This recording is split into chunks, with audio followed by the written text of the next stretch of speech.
NEP में जो syllabus change हुआ है उसमें कहीं ना कहीं आप सभी सब्जेक्ट में देखोगे ट्रेडिशन से जुड़ा हुआ है।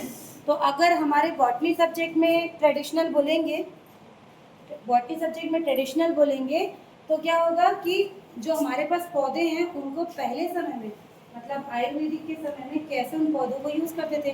4th यूनिट में हम लोग पढ़ेंगे चिकित्सा पद्धति, आयुर्वेदिक, यूनानी, सिद्धा, ये सब पढ़ेंगे। ठीक है, उसमें आपको मैं पित्त, आप सुनते होंगे ना, पित्त, कफ, ये सब सुनते हैं। दोष, त्रिदोष होता है, फिर पंच तत्व होता है, ये सब हमको पढ़ना है। थोड़े थोड़े छोटे छोटे डॉक्टर बन सकते हो आप लोग। ठीक, तो अभी जो पौधे पढ़ रहे हैं ना 3rd यूनिट में इथनोबॉटनी, सेम वही पौधों का यूज वहाँ भी पढ़ना है। तो एक बार पढ़ के 2 बार फायदा, और प्रैक्टिकल में भी वही चीज़ें तो 3 बार फायदा आपको मिलेगा। एक पढ़ाई से 3 फायदा। तो उसी एक पढ़ाई का पहला पार्ट जो लास्ट क्लास में हम लोगों ने नीम के पौधे के बारे में, आंवला के पौधे के बारे में, एलोवेरा के पौधे के बारे में, अमलतास के बारे में, कैस्टर मतलब अरंडी के बारे में, और छिटका गार्लिक, इन सब पौधों के बारे में हमने पढ़ लिया था। पढ़ना क्या है, बहुत ज़्यादा डिटेल नहीं पढ़ना है। पढ़ना हमको इसका कॉमन नेम, इसका बॉटनिकल नेम, और इसकी क्या क्या प्रॉपर्टी होती है, कहाँ कहाँ पर ये यूज़ होता है, यही पढ़ना है। ठीक, तो आज हम लोग इसके आगे के प्लांट के बारे में पढ़ना शुरू करते हैं। तो ये हमने नीम पढ़ लिया, उसके बाद क्या था, एलोवेरा पढ़ लिया ना। एलोवेरा को हिंदी में क्या बोलते हैं, घृत कुमारी। ठीक है, और उसका बॉटनिकल नेम क्या है एलोवेरा का, एलोवेरा का बॉटनिकल नेम पढ़े हो कि नहीं घर जाके थोड़ा बहुत इसको। आंवला का बॉटनिकल नेम, हाँ गुड। ठीक, चलो नेक्स्ट पौधा जो हमको पढ़ना है इस बुक में 3रे नंबर पे दिया हुआ है वो है लौंग। लौंग, ठीक है, अभी हमारा कौन सा नंबर चलेगा, 7वां नंबर है लौंग, इसको हम बोलेंगे क्लोव। ठीक है, तो लौंग का, लौंग सबने देखा हुआ है, कोई है ऐसा जिसने लौंग नहीं देखा है। क्या क्या यूज है लौंग का, लौंग का क्या यूज है वहाँ, क्या हो गया, तुम लोग इतना खुश हो गए लौंग लौंग का यूज क्या है, कौन बताएगा। ठीक, तो लौंग का इंग्लिश में क्लोव बोलेंगे, लौंग भी लिख सकते हो। बॉटनिकल हो गया साइजियम एरोमेटिकम, एरोमेटिकम, एरोमेटिक मतलब उसकी खुशबू अलग सी आती है इसलिए उसको नाम दिया गया, और ये मिट्रेसी फैमिली का मेंबर होता है। ठीक है, अब इसके बॉटनिकल कैरेक्टरिस्टिक देखेंगे, इसके बाद हम क्या देखेंगे, इसके बॉटनिकल कैरेक्टरिस्टिक्स क्या क्या इनमें हम देख सकते हैं। तो देखिए, लौंग का पौधा एक सदाबहार पौधा है, इसकी ऊंचाई 25 से 40 फीट तक होती है। कुछ कुछ पॉइंट आपको हर पौधे के बारे में पता होना चाहिए। ठीक है, और इसकी पत्तियां छोटी, सरल और सरल होती है जिस पर डार्टनुमा तेल ग्रंथियां पाई जाती है। लौंग का पौधा किसी ने देखा है, लौंग के पौधे में क्या पाई जाएंगी, तेल ग्रंथियां पाई जाएंगी। और पौधे में पुष्पन 5वें वर्ष पश्चात प्राप्त होता है। मतलब ये क्या है, पेरिनियल प्लांट है, 1 साल में खत्म नहीं होता। अगर आप आज लौंग का पौधा लगाएंगे तो 5 साल बाद उसमें फूल आना शुरू होगा, इसलिए भी लौंग क्या होता है, महंगा मिलता है आपको। ठीक है, इसकी अपरिपक्व पुष्प कलिकाएं ही लौंग के रूप में उपयोग में लाई जाती हैं। लौंग में 14 से 20% तक सुगंधित तेल पाया जाता है जिसमें यूजिनॉल नामक एरोमेटिक तेल पाया जाता है। इसके अंदर जो केमिकल मिलेगा उसका नाम है यूजिनॉल, इसको याद रखना पड़ेगा, है ना। हमने जो पिछले 6 प्लांट पढ़े हैं उसमें भी एक एक केमिकल के नाम जो उसमें से एक्सट्रैक्ट किया गया है, साइंटिस्ट लोगों ने ये खोज के निकाला है कि इसके अंदर कौन सा मिलेगा। तो लौंग के अंदर यूजिनॉल नाम का एक क्या मिलेगा, एरोमेटिक तेल पाया जाता है। लौंग को तेल निकालने के लिए भी यूज करते हैं। आप देखना जो मालिश वगैरह के लिए तेल बनता है, बच्चों की मालिश के लिए या घुटनों की मालिश के लिए, उसमें भी लौंग का तेल जो है वो डला रहता है ना, तो ये फायदा करता है। कहीं पे जगह देख के बैठ जाओ बेटा, इधर कहीं देखो, पीछे खिसका दो सामान और बैठो। ठीक है, अब इसका औषधि महत्व क्या है, देखिए लौंग का इसका कौन कौन सा पार्ट यूज होगा, तो पौधे की छाल और अपरिपक्व पुष्प कलिकाएं। मतलब जो आप लौंग देखते हो वो क्या है, पुष्प कलिका है, फूल है, और इसकी छाल, दोनों का उपयोग औषधि निर्माण में किया जाता है। ठीक है, तो इस पौधे की पुष्प से लौंग का तेल, क्लोव ऑयल प्राप्त होता है। ठीक है, पेट की मरोड़ को दूर करने के लिए और स्फूर्तिदायक टॉनिक बनाने के लिए इसका उपयोग किया जाता है। क्या क्या, 3 पॉइंट हो गए अभी, क्या क्या, पहला तेल से मालिश के लिए उपयोग होता है। पेट की मरोड़ मतलब किसी को डाइजेस्टिव वाली प्रॉब्लम है तो भी उसमें यूजफुल होगा और स्फूर्तिदायक होता है। जो च्यवनप्राश होता है उसमें भी लौंग का जो पार्ट है वो डला रहता है, ठीक है। दंत चिकित्सा में इसके तेल का उपयोग दर्द नाशक के रूप में किया जाता है, ये तो वेल नोन है। अगर किसी को कहीं दांत दर्द भी हो रहा है और अगर आप सीधे सीधे लौंग को भी अगर वहाँ पे चबा के रखेंगे तो थोड़े ही देर में क्या होता है, वो दांत की दर्द को दूर कर देता है। इसलिए जो दांत से रिलेटेड चीज़ें हैं जैसे कि टूथपेस्ट हो गया या माउथ वॉशर हो गया, उसमें भी लौंग का जो तेल है वो क्या होता है, यूज़ होता ही है ना। पतंजलि वाला पेस्ट लेके देखना, रामदेव बाबा वाला, सीधे सीधे फ्लेवर पूरे मुंह में आ जाते हैं उसमें, ठीक है। पौधे की छाल, अब देखो लौंग के पौधे की छाल दमा के ट्रीटमेंट में यूज़ होती है। दमा का जो रोग होता है ना, ठीक है, अस्थमा बोलेंगे जिसको, और फोड़े फुंसी के उपचार में भी ये यूज़फुल है। तो इससे साबुन भी बनाए जाते हैं जो स्किन वाले, जैसे एलोवेरा का साबुन आपने देखा होगा। तो ऐसे ही और कुछ कुछ साबुन है जिसमें लौंग, नीम, तुलसी, ये सारी चीज़ें डलती हैं। तो इसका उपयोग किसमें है, कॉस्मेटिक्स वाले चीज़ों में भी होगा। पान के पत्ते में एक लौंग रखकर खाने से सर्दी, खांसी, जुकाम में आराम मिलता है। अगर आप पान खाओगे तो उसमें भी लौंग को ऐसा घुसा के, वो लोग देखते हैं एकदम चबा लोगे तो थोड़ा सा क्या लगता है, तीखा लगता है, लेकिन अगर आप धीरे धीरे लौंग को चूसोगे तो वो सर्दी खांसी में भी, जिनको खांसी है, लौंग का एक टुकड़ा या अदरक का एक टुकड़ा दबा के रखोगे तो वो क्या करता है, खांसी को कंट्रोल करता है, ठीक है। लौंग के तेल की कुछ बूंदे रुमाल पर डालकर इसके बाद वह रुमाल कुछ देर अपने माथे पर रखने से सिर में रक्त संचार सही होगा और सिर दर्द से भी मुक्ति मिलती है। देखो एक और काम है ना, सिर दर्द से भी क्या होगा, इससे मुक्ति मिलेगी। हैजा होने पे लौंग के तेल की एक दो बूंदे बताशे पर डालकर खाने से आराम मिलता है, ये नहीं पता था किसी को, है ना। तो इसमें भी आराम मिलता है। लौंग को पीस कर उसे पानी में मिलाकर छान ले, अब इस घोल में मिश्री डाल दें। इसको पीने से हृदय के जलन की समस्या दूर होती है और पेट को भी शांति मिलती है, ठीक है। पीस के चबा के भी खा सकते हैं, ठीक। लौंग के तेल की कुछ बूंदे पानी में मिलाकर नहाने से शरीर का तनाव दूर होता है। लौंग वाली चाय भी तनाव को कम करती है। लौंग की चाय श्वसन प्रणाली के विकारों को भी समाप्त करती है।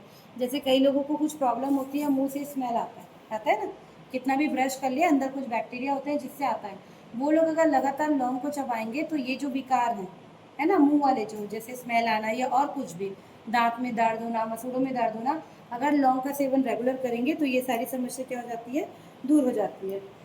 सुंदरता के लिए भी लौंग बेहद गुणकारी है। अगर मुहासे की समस्या है तो लौंग पाउडर को शहद में मिलाकर प्रभावित जगहों पर लगाने से मुहासे की समस्या से निजात मिल जाता है, ठीक है। साथ ही लौंग और नारियल तेल को बराबर मात्रा में मिलाकर लगाने से चेहरे पे मुहासे और दाग धब्बों से छुटकारा मिल जाता है। तो लगभग 9 पॉइंट दिया हुआ है लौंग के यूज़ के बारे में। लौंग भी यूज़ होगा, फूल है जो उसका, और उसके बाद उसका जो छाल है पौधे का, वो भी बहुत ज़्यादा उपयोगी है। तो 9 पॉइंट दिए। आप कितने नंबर का पूछ रहा है उस हिसाब से आप पॉइंट लिख सकते हैं। अगर मान लो आपको इथनोबॉटनी के अंदर 10 नंबर का क्वेश्चन पूछ दिया कि इथनो मेडिसिनल प्लांट के बारे में बताइए, तो कम से कम आपको 10 पौधे के बारे में लिखना पड़ेगा, सभी का नाम, बॉटनिकल नेम और सभी का फैमिली नेम। और अगर आप 10 पौधों के बारे में लिख रहे हैं तो कम से कम 3-3 उसकी प्रॉपर्टी एक एक लाइन में, है ना, जिसमें ये केमिकल का नाम होना जरूरी है। क्योंकि देखो नॉर्मल चीज़ें तो सब लिख सकते हैं, जिसने नहीं पढ़ा है, जैसे बीए वाले अगर बॉटनी नहीं पढ़े हैं उनको भी आप लौंग का यूज़ पूछोगे तो वो भी बता देगा। लेकिन अगर अगर आप उसको लौंग का बॉटनिकल नेम पूछोगे तो वो बता पाएगा क्या, नहीं बता पाएगा। तो जो चेक करने वाला है वो आपके आंसर शीट में वही ढूंढेगा कि एज अ बॉटनी स्टूडेंट आपको इसका बॉटनिकल नेम, फैमिली नेम या केमिकल ये पता है कि नहीं। बाकी प्रॉपर्टी तो आप लिख सकते हो 2-3 पॉइंट में कुछ भी, ये लिखना ज़्यादा जरूरी है, ठीक। चलिए अगले पौधे की ओर चलते हैं। अगला पौधा है, पौधा नंबर हो जाएगा 8, जो है आपका जिंजीबर ऑफिसिनेल। किसका नाम है, अदरक, ठीक है। अदरक, अदरक को और क्या बोलते हैं, जिंजर बोलते हैं ना, ठीक है। जिंजर, जिंजर मतलब अदरक। अदरक किसी ने देखा है, कौन है जिसने अदरक नहीं देखा है, हिमांशु अदरक देखते हो, ठीक है। तो इसका नाम क्या है, इसका बॉटनिकल नाम है जिंजीबर ऑफिसिनेल। जिंजीबर, देखो कितना अच्छा नाम है, जिंजीबर ऑफिसिनेल, ठीक है। ये अदरक का नाम है, अदरक को भी नहीं पता होगा कौन सी फैमिली का है, तो ये जिंजीबेरेसी फैमिली का है, जिंजीबेरेसी, जिंजीबेरेसी। ये आपको प्रैक्टिकल में भी आएगा भाई, प्रैक्टिकल में भी इथनोबॉटनी है। जब आपका प्रैक्टिकल एग्जाम होगा फाइनल वाला तो उसमें स्पॉटिंग में मैं ला के रख दूंगी अदरक, आपको पहचानना होगा कि ये अदरक है, इसका ये यूज़ होता है, इसका बॉटनिकल नाम ये है, ऐसे करना। जितने प्लांट हम पढ़ेंगे उसको, जैसे लौंग है उसको मैंने ला के रख दिया, आपको आइडेंटिफाई करना पड़ेगा, उसके बारे में पॉइंट लिखना पड़ेगा। तो ये सेम चीज़, ये जितने पॉइंट्स बोल रही हूँ ये भी अब प्रैक्टिकल कॉपी में आप लोग लिखोगे, अभी दूंगी कुछ दिन में, ठीक। तो ये जिंजीबेरेसी फैमिली का है, इसको जिंजर अदरक कहते हैं, और जिंजीबर ऑफिसिनेल इसका बॉटनिकल नाम है। और इसकी उत्पत्ति दक्षिण पूर्वी एशिया की उष्णकटिबंधीय क्षेत्रों में हुई है। काफ़ी प्राचीन समय से ही एशिया के दक्षिण कटिबंधीय क्षेत्रों में इसकी खेती की जाती है, ठीक है। उत्कृष्ट गुणवत्ता वाला अदरक भारत तथा जमैका में उगता है, ठीक। केरल राज्य द्वारा भारत की कुल अदरक का 70% भाग का उत्पादन होता है। मतलब एक्चुअली पूछा जाए कि अदरक कहाँ होगा, तो दक्षिण भारत में, केरल में। पूरे इंडिया में जितना उत्पादन हो रहा है उसका 70% कौन कर रहा है, केरल, ठीक है। और भारत से निर्यात होने वाले मसालों में इसका तीसरा स्थान है ना, 1, 2 और तीसरा स्थान किसका है, अदरक का। यहाँ से निर्यात मतलब बाहर देश में भी भेजा जाता है, ठीक। अब इसके बॉटनिकल कैरेक्टर देखते हैं कि कैसे होता है। यह भी एक बहुवर्षीय शाकीय पौधा होता है जो 30 से 100 सेंटीमीटर लंबा होता है और गर्म और आर्द्र स्थानों में उगता है। एकदम ठंडी जगह में अदरक नहीं उग सकता, तो कहाँ उगेगा, गर्म और आर्द्र स्थानों में। यह अपने प्रकंद की सहायता से साल दर साल अपनी उपस्थिति बनाए रखता है तथा प्रकंद के लिए इसकी खेती की जाती है। अब अदरक आपने देखा होगा है ना, किसके जमीन के नीचे मिलेगा, ठीक। तो वहाँ पर ये मौजूद रहता है और बार बार वहीं से क्या होता है, उगता है। इसका पौधा आप देखोगे, देखिए ऐसे दिखेगा। अदरक जो आप घर लाते हैं वो अदरक है, और उसका पौधा हमको इस तरह से लंबा सा दिखेगा, ठीक। बार बार इस अदरक से आप पौधे नए बना सकते हैं, इसलिए क्या है, ये पेरिनियल प्लांट है। जो इसको राइजोम कहते हैं, जो अदरक हम घर लाते हैं चाय में किसका डालते हैं, उसको राइजोम या प्रकंद कहते हैं, ठीक है। तो इसका जो राइजोम है वो मोटा, इमेजिन करो सभी, कड़ा, चपटा और हथेली नुमा होता है। अगर आप इसे बड़ा से देखोगे तो ऐसा लंबा सा फैला हुआ दिखेगा, है ना। अदरक को देखोगे तो कैसे दिखेगा, थोड़ा सा उंगली टाइप का और हथेली टाइप का, और सेम वही कलर ब्राउन टाइप का कलर में आपको नजर आता है, ठीक।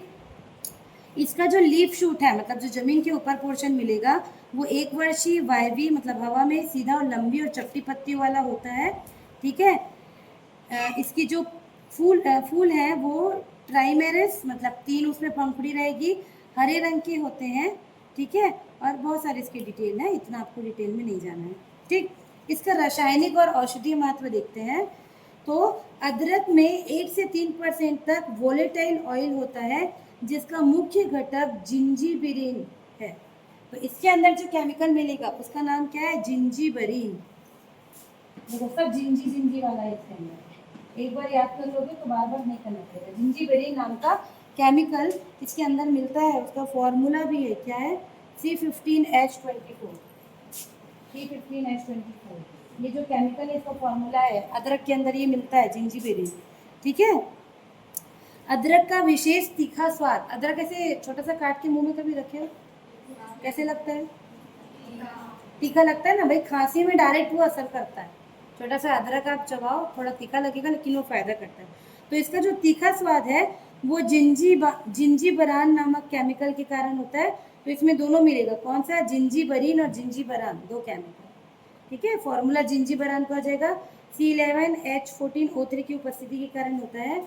यह अपच, पेट दर्द और पेट से संबंधित बीमारियों के इलाज में औषधीय महत्व रखता है। तो पेट से संबंधित जितनी बीमारी है सब में अदरक का बहुत रोल है। अब इसका महत्व क्या है देखिए, इसके राइजोम को मसाले के रूप में और अचार बनाने के लिए उपयोग में होता है। अदरक का अचार भी बनता है ना, हमारे छत्तीसगढ़ में ज़्यादा नहीं चलता, पर आप साउथ तरफ जाओगे तो अदरक का अचार भी मिलता है, ठीक है। इसके तेल का उपयोग पेय पदार्थ या विशिष्ट खाद्य पदार्थों को सुगंधित करने के लिए होता है, क्योंकि एक इसका एक स्ट्रॉन्ग स्मेल है अदरक का, आता है ना, चाय में भी डले रहेगा तो आप देखना अलग सी स्मेल आएगी, वोलेटाइल ऑयल होता है उसके अंदर, इसलिए इसको खाद्य पदार्थों को सुगंधित करने के लिए किया जाता है। घी चीनी के साथ इसे पीसे भाग को गर्म करके खाने से सर्दी में काफ़ी आराम मिलता है। आप लिख सकते हो, सर्दी के दिनों में काढ़ा बना के पीने से भी ये सर्दी में आराम देता है। अदरक का उपयोग सूप और सब्जी में खुशबू और तीखापन लाने के लिए भी किया जाता है। अदरक पीस के डालते हैं जनरली हम, थोड़ा सा क्या करते हैं, सब्जी को तीखा करता है। ठीक है। इसका सेवन रक्त वाहिकाओं को चौड़ा करने का काम करता है, अतः शरीर को गर्मी का अनुभव होता है। यह फलस्वरूप शरीर के तापमान को कम करने में सहायता करता है। मतलब जब आप ठंडी के दिन में गर्म मतलब चाय में अदरक डाल के पियोगे तो शरीर को क्या करेगा, थोड़ा सा ये गर्म करने का काम करता है। रक्त वाहिका है, जबकि ब्लड की नली है उसको ये थोड़ा सा चौड़ा करता है। पतला होगा, सकरा होगा तो ब्लड प्रेशर बढ़ता है, तो ये भी उसको क्या कर सकता है, कंट्रोल कर सकता है। ठीक है। इसके अलावा इसके पाचन से, इसके सेवन से पाचन शक्ति बढ़ती है। ठीक है। इसके शल्क ऊपर के छिलके को हटाकर उसे सुखाकर सोंठ तैयार किया जाता है। सोंठ देखिए, है ना। सोंठ आपको कोई भी जो आयुर्वेदिक वाली दुकान है, जैसे रायपुर में गुप्ता दुकान जानते हैं, जहाँ पे सारी आयुर्वेदिक वाली चीज़ें मिलती हैं, आप सोंठ मांगोगी तो सोंठ अदरक ही होता है। क्या करते हैं, अदरक को अच्छे से धो के उसका ऊपर वाला जो छिलका है उसको छील दो, उसके बाद उसको एकदम अच्छे से सुखा दो तो वैसे सिकुड़ जाता है, उसी को सोंठ कहते हैं। तो सोंठ के रूप में आप 12 महीने इसको यूज़ कर सकते हैं। खैर अभी भी 12 महीने मिल जाता है। ठीक। तो अदरक की या सोंठ का उपयोग आमाशय की गड़बड़ियों, उल्टी आदि की स्थितियों में उपचार हेतु किया जाता है। ठीक है। पाचन शक्ति से बहुत सारा इसका वो है। ठीक, काढ़ा बनाकर बता दिया। ठीक है। लंबी बीमारी और विभिन्न प्रकार की दवाओं के सेवन से होने वाले मुंह के स्वाद की गड़बड़ी में अदरक का सेवन स्वाद क्षमता को जल्द वापस लाता है। जैसे आप देखो कि अगर आप बहुत दिन से बीमार पड़े हुए हो या बहुत सारी टैबलेट खा रहे हो ना, तो मुंह का स्वाद चला जाता है। कुछ भी आप खाओगे तो स्वाद ही नहीं लगता, कड़वा कड़वा सा मुंह लगता है। अगर उस स्थिति में अगर आप अदरक का सेवन करते हो तो वो क्या करता है, जल्दी से आपके मुंह के स्वाद को लाने में हेल्प करता है। मतलब जो आपके जीभ में जो टेस्ट बर्ड है उनको क्या कर रहा है, रिपेयर कर रहा है। जीभ में होते हैं ना टेस्ट बर्ड, जानते हो 4 टाइप के होते हैं। आप जीभ के, अपनी जीभ के अलग अलग जगह से खट्टा, मीठा, तीखा ये सबको फील करते हैं, है ना। अलग अलग जगह से फील करते हैं। जब हम ज़्यादा दवाइयाँ खाते हैं ना तो वो टेस्ट बर्ड ऐसे न्यूट्रल हो जाते हैं, फिर हमको स्वाद ही नहीं आता किसी चीज़ को। लेकिन जैसे जैसे आप थोड़ा रिपेयर करते आते हो फिर सब नॉर्मल लगने लगता है। ठीक है। तो अदरक इसमें हेल्प करता है। इसके प्रकंद का उपयोग दमा, ब्रोंकाइटिस, कोलेरा आदि बीमारियों के उपचार हेतु भी किया जाता है। कीड़े मकोड़े द्वारा काटे गए स्थान पर भी इसके रस की मालिश की जाती है। तो अदरक को भी अगर आप उसका रस निकाल के थोड़ा सा घिस दोगे, जैसे छोटे बच्चे जो एकदम सर्दी होती है ना कफ वाली, उनको भी क्या करते हैं, एक चम्मच में थोड़ा सा शहद ले लो और अदरक को पीस के उसका रस मिला के उनको पिला दो। ये मैं घर में करती हूँ, इसलिए बताऊँ। तुरंत कफ वाली जो सर्दी है तुरंत ठीक होने लगती है। ठीक है। अदरक बहुत काम की चीज़ है। इतने सारे पॉइंट आपको अदरक के लिए पता होने चाहिए। ठीक, क्लियर है सबको। चलो अगला पौधा 9वां, इसको सब लोग बहुत अच्छे से जानते हैं। इसका बॉटनिकल नेम है ऑसिमम सेंटम, तुलसी। तुलसी सभी ने देखा हुआ है तुलसी का पौधा। ठीक। तो तुलसी, इसका कॉमन नेम है तुलसी। और क्या बोलते हैं तुलसी को, तुलसी को और क्या बोलते हैं बताओ। तुलसी को बसील भी कहते हैं, कारुन भी कहते हैं और हरिप्रिया कहते हैं। हरिप्रिया कहते हैं। एक नाम याद रखोगे काफी है, तुलसी हरिप्रिया। इसका बॉटनिकल नेम है ऑसिमम सेंटम और इसकी फैमिली है लेबिएटी या लेमिएसी, दोनों लेमिएसी फैमिली है। लेमिएसी,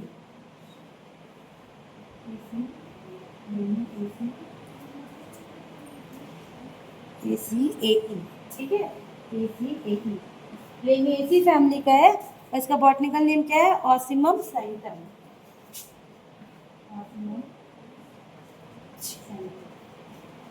इंग्लिश में लिखना जरूरी नहीं है, हिंदी में भी आप एग्जाम में लिख सकते हो। बेटर है हिंदी में लिखो, स्पेलिंग मिस्टेक नहीं हो।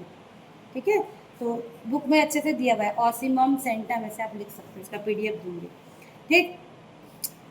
तो तुलसी के बारे में कौन क्या जानता है बताओ, किसके घर में तुलसी है? सबके घर में है ना भाई। तुलसी तो हमारे पौराणिक महत्व का भी पौधा है। रोज तुलसी के पौधे में क्या जलाते हैं, दिया जलाते हैं, जल चढ़ाते हैं। ठीक है। तो तुलसी एशिया और अफ्रीका का मूल निवासी है। इसकी 2 वैरायटी मिलती है, आपने देखा भी हो। तुलसी की 2 वैरायटी मिलती है। हरे तने वाली वैरायटी को श्री तुलसी कहते हैं और बैगनी तने वाली वैरायटी को कृष्ण तुलसी कहते हैं। दोनों वैरायटी हमको देखने को मिलती है, हमारे छत्तीसगढ़ में मिलता है। ठीक है। अंग्रेजी में तुलसी को होली बासिल कहते हैं, होली बासिल।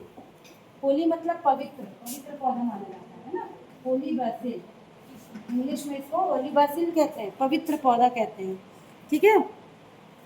और सेक्रेड बेसिल भी कहते हैं। भारत में हिंदू धर्मावलंबियों द्वारा इसकी पूजा की जाती है तथा इसे अपने घर के आंगन में लगा कर रखते हैं, ठीक है। और इसमें मानना है कि इसमें भगवान का निवास होता है, ठीक है। ऐसा माना जाता है कि इसकी जड़ों में गंगा नदी बसती है, इनकी शाखाएं ब्रह्मा का निवास स्थान है और इसकी पत्तियों में अन्य देवता रहते हैं। एक लाइन में ये लिख सकते हो, है ना। तुलसी के बारे में भी लिख सकते हो। तुलसी का पौधा जिसने नहीं देखा है यहाँ देख सकते हो। सभी ने देखा हुआ है तुलसी को, है ना, बताने की जरूरत नहीं है। चलो अब इसके बॉटनिकल कैरेक्टर देखते हैं क्या क्या है भाई। तो ये सुगंधित शाकीय पौधा होता है। शाकीय समझते हैं ना, छोटा पौधा होता है, ठीक है। सुगंधित होता है, ये भी पता है, ठीक। इसकी ऊंचाई लगभग 4.5 फीट तक हो सकती है। इसका तना ठोस, चौकोर और हेयरी होता है। इसको छूओगे तो छोटे छोटे वहाँ पर आपको हेयर्स मिलेंगे, ठीक।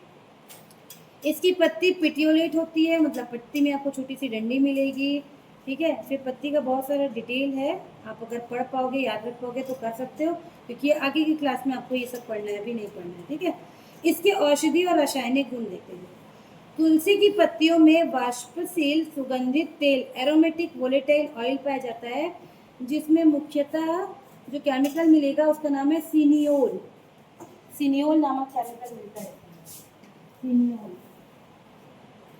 ठीक है। तो इसके अंदर सिनियोल मिलता है। इसके अलावा मिथाइल सिनामेट, मिथाइल सिनामेट, मिथाइल सिनामेट, देखो ये सब स्टडी से निकला हुआ है ना। तुलसी के पत्ती को लेके लैब में स्टडी किए, उसमें क्या केमिकल मिल रहा है, उसी ये सब मिला हुआ है, ठीक है। इसके अलावा यूजिनॉल आदि रसायन उपस्थित होते हैं। कम से कम 2 रसायन के नाम आप याद रखोगे, एक है सिनियोल और एक मिथाइल सिनामेट, ठीक है। यूजिनॉल भी पाया जाता है, ठीक। और इन सब के कारण ये क्या है, कीटाणुनाशी, जीवाणुनाशी और कृमिनाशक इनके गुण होते हैं। मतलब ये इंसेक्टिसाइडल भी है, एंटीबैक्टीरियल भी है और एंटी हेलमिंटिक भी है, ठीक है। बैक्टीरिया को भी मार सकता है और कीटाणु भी मार सकता है। अब इसके इम्पोर्टेंस, रोल क्या क्या है, क्यों हम इसको यूज़ करते हैं, बताओ कोई। तुलसी का क्या यूज़ करते हैं घर में, पूजा पाठ तो करते हैं, उसके अलावा, इसके अलावा तुलसी की पत्तियों का उपयोग सर्दी, खांसी, ब्रोंकाइटिस आदि में किया जाता है, एकदम कॉमन। सबसे पहले अगर आपको काढ़ा बनाना है, सर्दी हुई है, तो हम क्या बोलेंगे, तुलसी की पत्ती डाल के उसको खौला लेते हैं चाय में, काढ़ा में। तुलसी के जड़ों का उपयोग बुखार को कम करने के लिए तथा सांप काटने पर विष को समाप्त करने के लिए भी होता है ना। तुलसी की पत्ती को ऐसे खींच के अगर आप मसल के जहाँ सांप काटा है वहाँ भी यूज़ कर सकते हो, लेकिन नहीं करना चाहिए, क्योंकि वो यूज़फुल तो है, लेकिन क्या होता है उसमें जो केमिकल है वो बहुत कम अमाउंट में है ना, और आपकी ज़िंदगी ज़्यादा हुआ है, तो सांप काटने पे सीधा वहाँ पर को ऊपर को बांध के हॉस्पिटल जाना, ये नहीं तुलसी रगड़ दो, है ना। ये यूज़ होता है पुराने समय में। अभी भी आप जंगलों में जाओगे जहाँ पर आपको आसपास उपचार नहीं है तो ये यूज़ करेंगे, लेकिन अगर हमारे पास उपचार है तो हमको ऐसे अपने मन से कभी भी कोई भी ट्रीटमेंट नहीं लेना चाहिए, क्योंकि एक पत्ता है उसके अंदर बहुत सारे केमिकल है। अब सांप काटने से बचाने के लिए कौन सा केमिकल है उसका अमाउंट तो कम ही रहेगा। दूसरा, आपको नहीं पता किस सांप ने काटा। तीसरा, उसने काटा है तो कितने अमाउंट में आपके बॉडी के अंदर उसने जहर डाला है वो भी आपको नहीं पता, तो इतना रिस्क हमको नहीं लेना। पर पॉइंट के लिए हम लिख सकते हैं कि सांप काटने पर भी विष को समाप्त करने के लिए भी हम ये यूज़ कर सकते हैं। इसके बीजों का उपयोग सिर दर्द में लाभदायक होता है। संपूर्ण पौधे का जलीय अर्क फोड़, गांठिया में लाभदायक होता है। पूरे पौधे का हर भाग को अगर आप इसका वो बना लेंगे, काढ़ा बना लेंगे, जलीय अर्क मतलब कि काढ़ा टाइप का बना लेंगे, तो गांठिया रोग हो गया या कोढ़ जो स्किन से रिलेटेड प्रॉब्लम होती है उसमें ये लाभदायक होता है। पत्ती का रस त्वचा पे लगाने से त्वचा रोग में भी लाभकारी होता है। तो जो भी कॉस्मेटिक्स वाली चीज़ें बनती हैं जैसे साबुन हो गया, फेस वॉश हो गया, उन सब में भी तुलसी, एलोवेरा, लौंग, है ना, ये सारी चीज़ें डली होती हैं।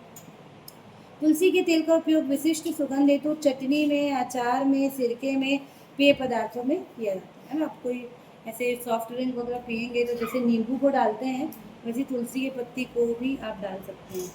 इसके तेल से मालिश करने से मच्छरों के काटे जाने से बचा जा सकता है। पुराने समय में इसको भी यूज़ करते थे, नीम का तेल और तुलसी का तेल, इसको निकाल के रख लो और जब सोने जाए तो अपने शरीर में या अपने आसपास लगा लो, तो मच्छर इससे क्या होते हैं, रिपेल करते हैं, दूर भागते हैं। ठीक है। तुलसी के पत्तों को खाने से कुष्ठ रोग मतलब लेप्रोसी और जगहों पर स्पॉट पर मलने से कुष्ठ रोग में लाभ होता है ना। जैसे पिछले समय में पहले के समय में जो चेचक वगैरह होता था, उसमें भी नीम के साथ साथ तुलसी के पत्ते से भी क्या करते थे, नहाते थे। तो स्किन से रिलेटेड जो भी प्रॉब्लम होती है उसमें तुलसी का भी बहुत ज़्यादा यूज़ होता है। तुलसी के जड़ का चूर्ण पान के साथ खिलाने से महिलाओं में होने वाले अनावश्यक रक्तस्राव बंद हो जाते हैं।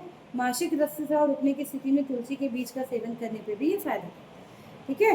तो जो फीमेल्स में जो मासिक रक्तस्राव होता है, उससे रिलेटेड जो टॉनिक्स वगैरह आते हैं, उनमें भी तुलसी का जो पत्ती है या उसका जड़ है, उसका एक्सट्रैक्ट, उसको क्या किया जाता है, सत्व को यूज़ किया जाता है। तुलसी के पत्ते को काली मिर्च के साथ खाने से मलेरिया बुखार पुनः नहीं चलता। काली मिर्च जानते हैं, उसके साथ तुलसी का पत्ता खाने से, ठीक है, मलेरिया में भी लाभकारी है। तुलसी के पत्ते के रस का सेवन चीनी के साथ करने से लू नहीं लगती। देखो एक और चीज़, लू के लिए हमको ज़्यादातर क्या पता है, प्याज। बोलते हैं ना, गर्मी के दिन में एक प्याज को अपने जेब में रख के चलो तो लू नहीं लगेगी। तुलसी के पत्ते को भी अगर आप चीनी के साथ खाओगे तो लू नहीं लगेगी, और अगर लू लग भी गई तो चक्कर नहीं आएगा। ठीक। पेट दर्द, दस्त आदि में लाभ पहुंचाता है। उसके अलावा मुहासे, झाइयाँ, काले धब्बे होने पे भी चेहरे पे तुलसी के पत्ते के रस को लगाने से ठीक हो जाता है। तो कॉस्मेटिक्स वाली सारी चीज़ें, सर्दी, खांसी, बुखार, मलेरिया, लेप्रोसी और कुष्ठ रोग, सभी में तुलसी एक ऐसा पौधा है जिसके हर भाग को आप यूज़ कर सकते हो। उसकी पत्ती, उसका तना, उसका फल, उसका फूल, सारी भाग को आप यूज़ करके मेडिसिन इससे क्या कर सकते हैं, बनाए जा सकते हैं। इतने पॉइंट्स आपको किसके लिए लिखने हैं, तुलसी के लिए। चलो एक पौधा और एक कर लेते हैं जिसका नाम है कुरकुमा डोमेस्टिका। कुरकुमा डोमेस्टिका किसका नाम है, जल्दी बताओ। कुरकुमा, कुरकुमा डोमेस्टिका, बहुत अच्छे से आप इससे परिचित हो। किसको बोलते हैं भाई, या कुरकुमा लौंगा भी इसी को कहते हैं। ये भी अदरक की फैमिली का है, मतलब जिंजीबेरेसी फैमिली का ही है। अब हाँ, हल्दी, अब क्या हल्दी देखियो, हल्दी का नाम है ये, कुरकुमा डोमेस्टिका, हल्दी। हल्दी देखियो नहीं, हल्दी पीसी वाली देखियो मसाले के डब्बे में, ओरिजिनल हल्दी देखियो, अदरक जैसे ही दिखता है, लगभग दिखता है ना अदरक जैसे ही। भाई हल्दी थोड़ा येलो में रहता है, अदरक थोड़ा ब्राउन में रहता है, दोनों की फैमिली एक ही है, इसलिए दोनों थोड़े थोड़े एक जैसे दिखते हैं। कौन सी फैमिली है, जिंजीबेरेसी। जिंजीबेरेसी फैमिली का अदरक भी है, जिंजीबेरेसी फैमिली का आपका हल्दी भी होता है। ठीक। तो इसका बॉटनिकल नेम है कुरकुमा डोमेस्टिका या कुरकुमा लौंगा, और ये भी जिंजीबेरेसी फैमिली का है। ये भी क्या है, बहुवर्षीय शाकीय पौधा है, बहुत सालों तक ये जिंदा रहता है। और इसका भी प्रकंद मतलब राइजोम मसालों के रूप में उपयोग किया जाता है। इसकी उत्पत्ति दक्षिण पूर्वी एशिया में हुई है। प्राचीन काल से ही हल्दी की खेती की जा रही है।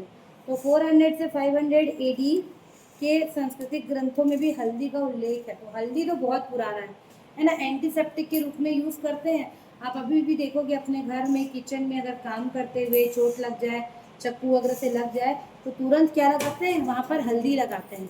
हल्दी लगाने से क्या होता है, क्या होता है हल्दी लगाने से, हल्दी लगाने से क्या होता है, जल्दी बताओ। खून निकलना तो सबसे पहले बंद हो जाता है। ठीक। तो बहुत पुराने समय से हल्दी को एंटीसेप्टिक के रूप में यूज करते हैं। कट गया, आप हल्दी लगा दो, वहाँ पे इन्फेक्शन नहीं होगा, ब्लड आना बंद हो जाएगा। ठीक है। उसके अलावा और क्या काम है हल्दी का, बताओ। अब इसकी जो खेती है वो गर्म और आर्द्र जलवायु वाले भागों में की जाती है। भारतवर्ष के अतिरिक्त हल्दी की खेती चाइना, श्रीलंका, ताइवान, इंडोनेशिया आदि जगह पर भी होती है। मतलब जहाँ थोड़ा गर्म टाइप का जगह मिलेगा वहाँ पर हल्दी की खेती की जा सकती है। देखो हल्दी का पौधा ऐसे दिखता है, अगर आपने देखा होगा हल्दी नीचे मिलेगा, इसकी पत्ती ऐसे अच्छी सी बड़ी बड़ी सी रहती है। ठीक है। अब इसके बॉटनिकल कैरेक्टर देखिए, ये 60 से 90 सेंटीमीटर लंबा बहुवर्षीय शाकीय पौधा होता है। इसका तना भोजन संग्रह और वर्धी प्रजनन हेतु प्रकंद में रूपांतरित हो जाता है। मतलब जो हल्दी हम देखते हैं वो क्या एक्चुअल में उसका तना है। ठीक है, भूमिगत होता है। छोटा और भूरा होता है, जो कि इसका प्रकंद छोटा और भूरा होता है, जो कि शल की पत्तियों से ढका होता है। ठीक है, ये सब ठीक है। इसकी केमिकल क्या होते हैं? तो हल्दी के प्रकंद से एरोमेटिक गंध आती है, जिसका तीव्र कड़वा स्वाद होता है। अगर आप ओरिजिनल हल्दी कभी चखोगे तो वो ना एकदम कड़वा टाइप का रहता है।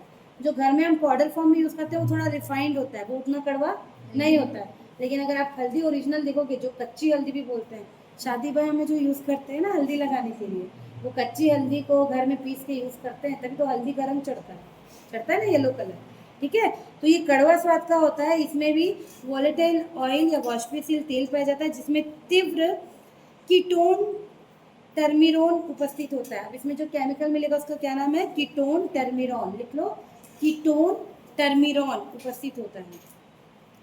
ठीक है, कीटोन टर्मिरोन, इसीलिए इसको टर्मरिक भी कहते हैं। इंग्लिश में टर्मरिक बोलते हैं ना। वीगो टर्मरिक का ऐड देखे हो, है ना? हल्दी से ही बनता है, तो कॉस्मेटिक्स में तो ये यूज होता ही है। हल्दी का पीला रंग इसमें उपस्थित कीटोनिक रंजक और कुरकुमीन नामक यौगिक की उपस्थिति में होता है। दो और केमिकल के नाम क्या क्या? कीटोनिक डाई और कुरकुमीन, जो इसका नाम है ना कुरकुमीन, कुरकुमा, तो कुरकुमीन नाम का एक केमिकल है, जिसके कारण इसका क्या है? रंग जो है वो पीला होता है। अगर आप एकदम अच्छी वाली ओरिजिनल हल्दी ऐसे पकड़ोगे ना, तो हाथ में भी वो बहुत देर तक पीला पीला वो लगे रहता है। ठीक है, ठीक। और बहुत सारी इसमें चीज़ें हैं। अब इसका इम्पोर्टेंस क्या देखिए, ये खाद्य उपबंध है, फूड एडजेसेंट है। इसका उपयोग खाद्य पदार्थों को रंग देने और स्वादिष्ट बनाने में किया जाता है। रोज हम यूज़ कर रहे हैं, सब्जी में अगर हम डालते हैं तो जो पीला कलर रहता है वो हल्दी के कारण ही होता है ना। भैया दाल में किसी दिन हल्दी डालना भूल जाओ, दाल खाने को कभी देख के खाने का मन नहीं करेगा। वैसे हल्दी कम हो जाए ज़्यादा हो जाए तो भी उसे कलर से भूख का बहुत इफेक्ट पड़ता है, अगर आप ये जानते हो तो। अगर कोई खाना अच्छा दिख रहा है ना, तो ऑटोमेटिक वो बहुत अच्छे से और जल्दी खिलाता है। खाना अच्छा दिखेगा नहीं, इसीलिए जो रेस्टोरेंट वाले होते हैं वो उसको बहुत अच्छे से क्या करते हैं? प्रेजेंट करते हैं आपके सामने। उनको रेट भी तो बढ़ाना है ना। लेकिन घर में बना रहे हैं तो प्रेजेंटेशन नहीं होता, पर हल्दी वगैरह तो अच्छे से यूज होता है। त्वचा को सुंदरता प्रदान करता है हल्दी, है ना। हल्दी से नहाओ, पुराने समय में लोग हल्दी का लेप लगा के नहाते थे तो सुंदर दिखते थे। इसमें प्रतिजैविक गुण होते हैं, अथवा त्वचा चेहरे पर इसका लेप लगाया जाता है। हल्दी में उत्तेजक, ठीक है, फिर कर्मिनेटिव और एक्सपेक्टेंट गुण होते हैं, मतलब एंटीसेप्टिक, एक लाइन में आप लिख सकते हैं, है ना। इम्यून सिस्टम में भी ये हेल्प करता है, इम्यून सिस्टम को भी क्या करता है? स्ट्रांग करता है। तो हल्दी भी हमारे क्या है? बहुत काम की चीज़ है। हल्दी का बॉटनिकल नेम बोलो। कुरकुमा डोमेस्टिक, डोमेस्टिक है, डोमेस्टिक से है। डोमेस्टिक मतलब घरेलू, इंडिया का है, ये घरेलू है, ये डोमेस्टिक है। और कुरकुमा कहाँ से आया? इसके अंदर एक केमिकल मिलता है जिसका नाम है कुरकुमीन, जो इसको येलो कलर प्रोवाइड करता है। ठीक, तो यहाँ तक आपको चार हमने आज क्या पढ़ लिए?